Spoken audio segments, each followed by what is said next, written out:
حضرت نوح علیہ السلام طوفان کے موقع پر جب کشتی میں سوار تھے تو وہاں ان کے سامنے اچانک شیطان آ گیا۔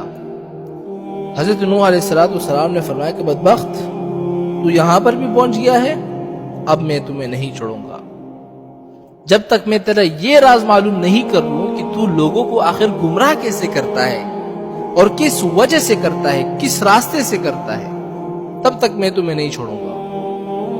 تو شیطان کہنے لگا کہ 5 باتوں کی وجہ سے میں لوگوں کو گمراہ کرتا ہوں، لیکن ان 5 باتوں میں سے میں صرف آپ کو 3 باتیں بتاؤں گا اور 2 نہیں بتاؤں گا۔ حضرت موسیٰ علیہ السلام کو اللہ کی طرف سے وحی آئی۔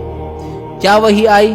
وحی یہ آئی کہ اس مردود سے کہو کہ ہمیں 3 کی ضرورت نہیں ہے، ہمیں وہی 2 باتیں بتا دو جس کی وجہ سے تو لوگوں کو گمراہ کرتا ہے۔ حضرت نوح علیہ السلام نے کہا کہ مجھے ان 3 باتوں کی ضرورت نہیں ہے، مجھے وہ 2 باتیں بتا دو جس کی وجہ سے تو لوگوں کو گمراہ کرتا ہے۔ اب شیطان مجبور ہو گیا اور کہنے لگا کہ وہ 2 باتیں جس کی وجہ سے میں لوگوں کو گمراہ کرتا ہوں میں آپ کو نہیں بتانا چاہتا تھا، لیکن جب آپ نے پوچھا ہے اب سن لیجیے۔ ایک ہے حسد اور ایک ہے حرص۔ ان 2 باتوں کی وجہ سے میں لوگوں کو گمراہ کرتا ہوں۔ اور پھر شیطان کہنے لگا کہ حسد نے مجھے گرایا اور حرص نے حضرت آدم علیہ السلام کو گرایا۔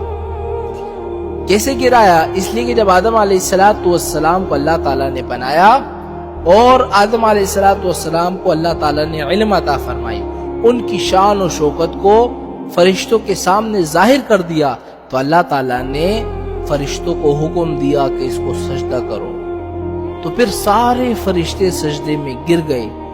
ابلیس کو تکبر نے روکا، تکبر کے بعد شیطان کے اندر حسد پیدا ہوا۔ حسد اس لیے پیدا ہوا کہ ان کی وجہ سے میں اللہ کی نگاہ میں گر گیا، اب کسی نہ کسی طرح میں آدم علیہ السلام کو بھی گراؤں گا۔ یہ ہے حسد۔ جب کسی کے پاس کوئی مال آپ دیکھو نا، جب کسی کے پاس حسن جمال دیکھو، جب کسی کے پاس عطا و نوال دیکھو، جب کسی کے اندر بڑائی دیکھو، جب کسی کے اندر علم دیکھو، جب کسی کے اندر مال اور دولت کی فراوانی دیکھو، جب کسی کے دل کے اندر یہ خواہش پیدا ہو جائے نا کہ ساری کی ساری چیزیں اس سے چھن جائے، چاہے مجھے ملے یا نہ ملے، اس کے پاس بھی نہ رہے، یہ ہے حسد۔ اور یہ حسد اللہ تعالیٰ کی نگاہ میں اتنی بری چیز ہے، بہت بری چیز ہے۔ شیطان نے سوچا کہ اللہ نے ان کو اتنا اونچا بنا دیا ہے کہ سارے فرشتے ان کو سجدہ کر رہے ہیں، اللہ تعالیٰ نے مجھے گرا دیا سب کے نظروں میں، تو میں آدم علیہ السلام کو بھی گراؤں گا۔ اس کے بعد شیطان جو ہے حسد میں مبتلا ہو گیا اور اس فکر میں لگ گیا کہ میں آدم علیہ السلام کو ذلیل کروں گا۔ یہ ہے حسد جس کی وجہ سے شیطان گمراہ ہو گیا۔ اور آدم علیہ السلام کو اللہ تعالیٰ نے جس درخت سے منع کیا تھا نا کہ اس درخت سے آپ نے نہیں چکنا، تو آدم علیہ السلام نے جا کر اسی سے کھایا تھا۔ اور کیوں کھایا تھا؟ اس لیے کہ شیطان نے قسم کھا کر اس سے کہا تھا کہ میں اللہ کی قسم دیتا ہوں کہ اس درخت سے کھاؤ، بہت بڑا فائدہ ہوگا تمہیں، اور وہ فائدہ یہ ہے کہ تم کبھی بھی نہیں مرو گے، ہمیشہ زندہ رہو گے۔ تو انہوں نے کہا بہت اچھی بات ہے۔ آدم علیہ السلام نے وہ کھا لیے۔ تو آدم علیہ السلام نے حرص میں آ کر وہ کھا لیے۔